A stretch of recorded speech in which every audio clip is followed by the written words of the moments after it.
Bismillahirrahmanirrahim. Assalamualaikum warahmatullahi wabarakatuh. Waalaikumsalam warahmatullahi wabarakatuh. Alhamdulillah, alhamdulillah, alhamdulillahirabbil alamin. Asyhadu an la ilaha illallah al-malikul haqqul mubin wa asyhadu anna Muhammadan abduhu wa rasuluhu shadiqul wa'dil amin, amma ba'd. Yang terhormat Bapak Ibu pengawas, yang terhormat seluruh dewan guru dan staf TU Madrasah Sanawiyah Negeri 6 Ciamis, izinkan kami sampaikan paparan dalam sebuah presentasi tentang hal-hal yang telah dilakukan selama tahun 2024. Yang pertama, kami sampaikan profil pribadi selama bertugas dan berdinas di Kementerian Agama Kabupaten Ciamis. Diangkat sebagai PNS 1 Maret 1992, ditempatkan di Madrasah Sanawiyah Swasta Miftahul Falah di Pamubaran. Lanjut menjadi Kepala MTS secara definitif di Miftahul Falah tahun 1996. Kemudian karena memang punya niat tidak ingin hanya satu SK, hijrah terlebih dahulu ke Madrasah Sanawiyah Negeri Kawali sebagai guru tahun 2006, dan alhamdulillah tahun 2009 diangkat kembali menjadi Kepala Madrasah Sanawiyah Negeri, ditempatkan di Raja Desa, dan saat itu switch dengan Pak Oman yang berpindah ke MTS Mapara. Kemudian menjadi Kepala MTS Negeri Lampung tahun 2011, kemudian dimutasikan ke MTSN Sindang Jaya tahun 2014, dan mungkin ini yang terlama karena sampai dengan tahun 2020 ketika berpindah ke MTS Negeri 1 Pangandaran, dan di MTSN 6 Ciamis dimulai tanggal 3 Maret 2023. Mudah-mudahan ini pelabuhan terakhir selama berdinas. Kemudian profil Madrasah Sanawiyah Negeri 6 Ciamis. Yang pertama, MTSN 6 Ciamis ini bermula dari MTS Kegempalan. Sudah berdiri sejak tahun 1962. Kita semua yang hadir belum ada. Madrasah ini sudah ada. Kemudian tahun 93 berubah menjadi Madrasah Sanawiyah Negeri Mapara sesuai dengan keputusan Menteri Agama nomor 249 tahun 93 tertanggal 5 Oktober 93. Tahun 2015 berubah lagi dengan nomenklatur yang harus menggunakan angka menjadi MTS Negeri 6 Ciamis sesuai dengan keputusan Menteri Agama nomor 212 tahun 2015. Sejak menjadi Madrasah Sanawiyah Negeri, Madrasah Sanawiyah ini telah silih berganti, ada yang bertukar posisi, dan sebagian besar telah purna bakti. Seluruhnya 8 orang kepala madrasah yang berbakti dan telah memberi bukti untuk madrasah tercinta ini. Dan saya memulai tugas bagaimana tadi disebutkan sejak 3 Maret 2023. Ini informasi keadaan madrasah tahun 2024. Untuk pendidik dan tenaga pendidikan, alhamdulillah kita memiliki PNS per 1 Desember tinggal 10 orang karena 1 orang telah pensiun. P3K alhamdulillah selama kepemimpinan dianugerahi asalnya 3 menjadi 19 orang. GTT-nya tinggal 2 orang khusus untuk pendidik, sehingga jumlahnya 31 orang. Sedangkan untuk tenaga kependidikan PNS 3 orang, P3K 1 orang, dan PTT-nya 3 orang, jumlah 7 orang, sehingga keseluruhan keluarga besar Madrasah Sanawiyah Negeri 6 Ciamis ini berjumlah 38 orang. Sedangkan siswa alhamdulillah Total seluruhnya 431 siswa. Ketika hadir di madrasah ini jumlahnya hanya 300-an. Dan di 2 tahun ini alhamdulillah meningkat sehingga jumlah untuk kelas 7 menjadi 157 orang, kelas 8 143 orang, dan kelas 9 131 orang, sehingga jumlahnya 431 orang. Kemudian sarana dan prasarana, kita terbatas sekali, hanya memiliki 15 ruang. Sedangkan selebihnya ada ruang guru, ruang perpustakaan, ruang laboratorium. Itu semuanya ruang-ruang yang tidak memenuhi standar. Dan kita pun alhamdulillah di tahun 2023 memiliki satu unit mobil yang menjadi fasilitas madrasah. Insya Allah sejak tahun 2023 kita memulai pembebasan lahan yang alhamdulillah mendapat wakaf untuk pembangunan masjid sejumlah 15 bata, kemudian biayanya sekitar 250 juta, dan on proses sudah lumayan, dan ini menjadi PR untuk kita semua. Kemudian pada saat kami pun ada kelas unggulan, satu di bidang tahfidz, 2 olahraga, dan ketiga TK. Olahraga menjadi unggulan yang sangat prioritas sesuai dengan yang ada di lembaga ini. Visi dan misi madrasah. Si madrasah terwujudnya lembaga pendidikan yang islami, berwawasan masa depan, berkualitas dan bermasyarakat serta berbudaya lingkungan. Untuk meraih visi besar tersebut, maka dirumuskan misinya. Pertama, meningkatkan kemampuan diri dan memiliki ilmu yang amaliyah dan beramal yang ilmiah. Kemudian meningkatkan kadar keimanan dan ketakwaan peserta didik. Ketiga, meningkatkan kemampuan berakhlakul karimah, baik terhadap Khalik, Sang Pencipta kita, maupun terhadap makhluk di sekeliling kita. Berikutnya, mampu bersaing dan mengembangkan keilmuannya. Kemudian, usaha pengembangan madrasah yang sudah dan sedang dilaksanakan.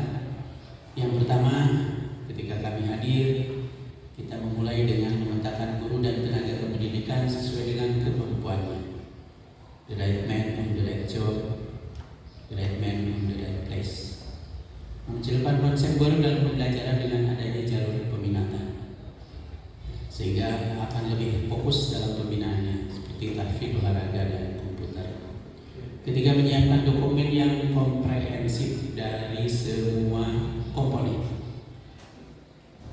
Dokumen kurikulum, program kerja kaman, wakaman, dan kepala TU, serta juga program kerja lainnya seperti perpustakaan, wali kelas, dan lain sebagainya. Kemudian menggerakkan kembali kegiatan ekstrakurikuler dengan lebih intensif. Kita karena memang unggulnya di bidang olahraga, itu lebih diprioritaskan. Memaksimalkan potensi madrasah di sektor laboratorium, baik IPA maupun komputer, walaupun dengan keterbatasan yang ada. Di tahun 2023 akhir kita membentuk koperasi madrasah dan sudah berjalan, ditambah juga perpustakaan. Kemudian konsep pembelajaran kembali dengan cara pembelajaran tatap muka. Setelah beres Covid, komitmen bersama kita kembali kepada tatap muka. Digitalisasi ini menjadi sebuah keniscayaan di seluruh aspek. Jadi semua sektor semuanya menggunakan digitalisasi. Termasuk PKKM pun sekarang sudah menggunakan digitalisasi. Jadi apa yang disebut paperless itu menjadi sebuah keniscayaan. Termasuk ulangan dalam KBM sudah menggunakan paperless, artinya kita tidak menggunakan lagi kertas, tetapi sudah berbasis digital menggunakan smartphone. Ini struktur organisasi madrasah kita. Ada kepala madrasahnya, ada komite, kemudian ada tata usaha, ke bawahnya para wakaf, terus ke bawahnya ada para wali kelas, koordinator MGMP, karena dalam satu mata pelajaran itu rata-rata lebih dari satu guru, jadi harus ada satu persepsi yang sama. Itu dia untuk struktur organisasinya. Kemudian ini kurikulum madrasah kita. Strukturnya jumlah jam pada setiap minggunya 48 jam pelajaran untuk KTSP, karena tinggal kelas 9 yang masih tersisa. Sedangkan untuk kurikulum merdeka itu 41 jam pelajaran. Program unggulannya yang tadi sudah disebutkan, tahfidz, mudzakarah, dan komputer. Pembiasaan dan keagamaan itu juga ada. Program pembiasaan dilaksanakan setiap hari. Program pengembangan dan pembiasaan diantaranya sholat duha bersama-sama, kemudian tadarus Quran itu secara rutin tiap hari. Pengembangan dirinya untuk peminatan paling tidak itu dilaksanakan seminggu sekali, dan keagamaannya setiap hari Jumat. Bidang manajerial ini diawali tentu saja dengan perumusan visi dan misi dari madrasah kita ini, kemudian melahirkan rencana kerja tahunan, EDM, RKAM, dan RKJM. Kunci kesuksesan itu terletak di pundak kepala madrasah sebagai nahkoda dari perahu yang besar, sehingga tentu saja harus memberikan teladan yang terbaik. Kemudian prinsip kami selalu adanya delegating of authority, pelimpahan sebagian pekerjaan. Supaya apa? Supaya meringankan beban dan semuanya ikut bertanggung jawab. Yang tidak kalah penting, membiasakan tertib administrasi dalam semua aspek. Dan yang seringkali terlupakan, tertib dalam mendokumentasi. Makanya setiap orang punya file, itu adalah dokumennya. Setiap kegiatan harus didokumentkan, karena satu saat dibutuhkan kita tidak lupa. Termasuk juga dalam smartphone kita, itu adalah bagian daripada mendokumentasikan. Kemudian memberikan pembinaan dan arahan secara rutin. Kita sudah rutin tiap ada permasalahan. Kalau tidak ada permasalahan pun 1 bulan sekali kita pasti berkumpul untuk membicarakan program, baik itu evaluasi maupun juga program ke depan. Mendorong seluruh stakeholder berkembang dan maju serta mau meningkatkan mutu.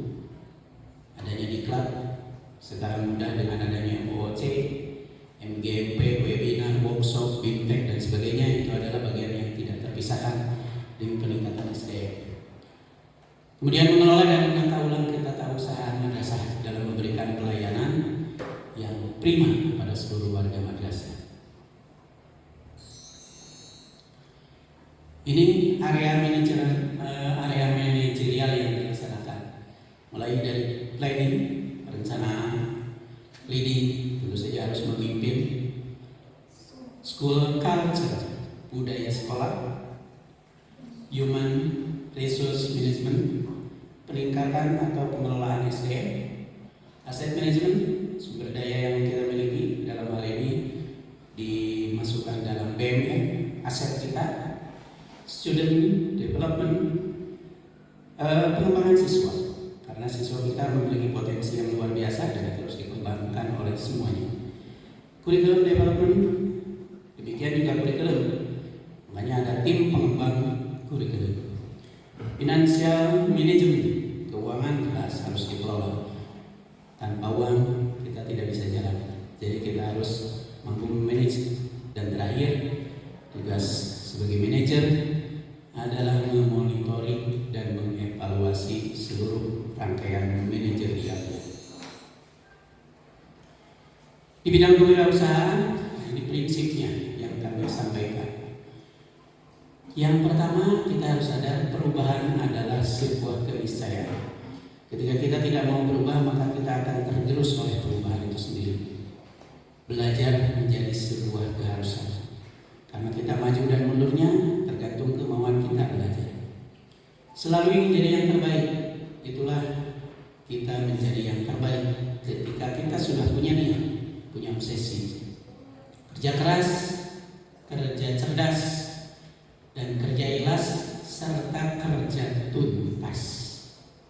Selalu bekerja sama dan mau sama-sama kerja. Ini sebuah prinsip. Menjalin kerjasama dengan pihak lain yang saling menguntungkan.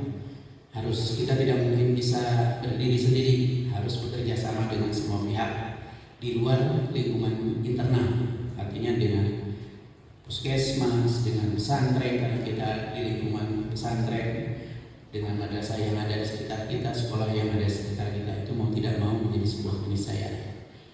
Dan ini yang kita dorong, mengembangkan koperasi madrasah ya, sebagai sarana untuk memberikan pelayanan baik untuk siswa, guru, karyawan yang alhamdulillah sudah mendapat respon dari semuanya. Nah, ini yang paling penting, memasarkan produk koperasi ya. Sementara ini kita barangnya adalah barang milik orang, dan suatu saat kita harus punya milik kita dan itu dipasarkan. Itu adalah sebuah pemikiran ke depan. Supervisi sebagai bentuk tanggung jawab profesi ya, bentuk akuntabilitas, maka mau tidak mau supervisi itu harus ada. Dan supervisi ada supervisi administrasi dan ada supervisi pembelajaran.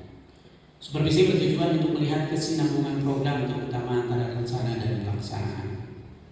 Hasil supervisi disampaikan untuk apa? Jadi bahan refleksi dan rencana tindak lanjut perbaikan ke depan.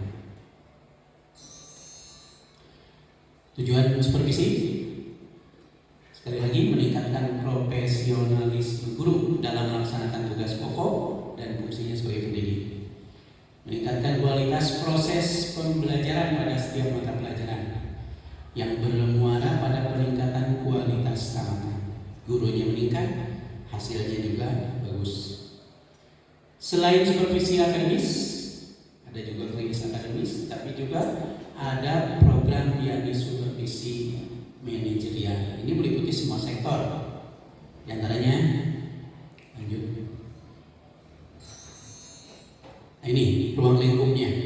Supervisi akademis, pengembangan silabus, ya, perumusan indikator. Ini melibatkan semua, terutama Bapak Ibu guru. Ya, jadi ini poin-poinnya. Dilanjut. Ini untuk supervisi internal manajerial. Nah, ini administrasi tata usaha, kurikulum, kesiswaan, satgas, humas, perpustakaan, koperasi, termasuk lingkungan budaya sekolah. Jadi semua tercover. Nah, ini untuk memperbaiki ketika kita memperoleh hasil dari supervisi, langkah perbaikan akademis. Review KTSP atau KOM, kurikulum operasional madrasah. Ini berupa telah terhadap pengembangan silabus. Kita tiap saat berubah dan perubahannya di awal tahun pelajaran. Perumusan kembali KD dan indikator CP, TP, dan TP. Penyusunan modul ajar atau EPP. Ini langkah-langkahnya ada 4 poin.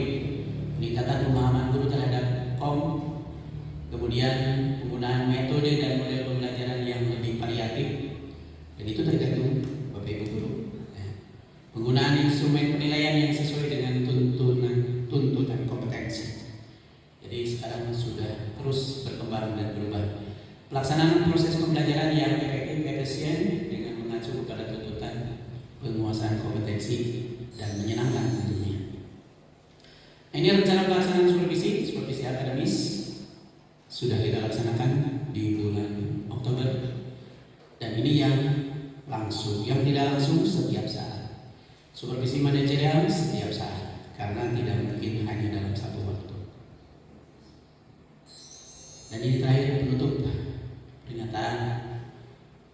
Sukses dan keberhasilan bukan hasil kerja sendiri, tapi adanya support dan kontribusi dari seluruh rekan kerja, dari Bapak Ibu semua. dan tentu saja atas izin Allah Subhanahu wa taala. Pengalaman yang dimiliki dan obsesi untuk mengembangkan madrasah yang unggul dalam Iptek dan Imtak akan terrealisasi manakala kesempatan mengaktualisasikan diri itu disupport oleh semua pihak. Jadi tanpa dukungan Bapak Ibu, nonsense, mustahil. Dan paling akhir, Bapak Ibu, ini adalah penampilan terakhir dalam PKKM, terutama untuk Bapak Ibu pengawas. Karena di tahun 2025 saya pribadi akan mengakhiri pengabdian secara kedinasan baik sebagai pimpinan madrasah maupun sebagai ASN. Sekali lagi terima kasih atas semua, semoga jerih payah bantuan dari seluruhnya Bapak Ibu khususnya menjadi amal soleh atas kebaikan yang telah diberikan. Hatur nuhun. Wabillahi taufiq wal hidayah. Walafu minkum. Wallahu muwaffiq ila aqwamit thoriq. Wassalamualaikum warahmatullahi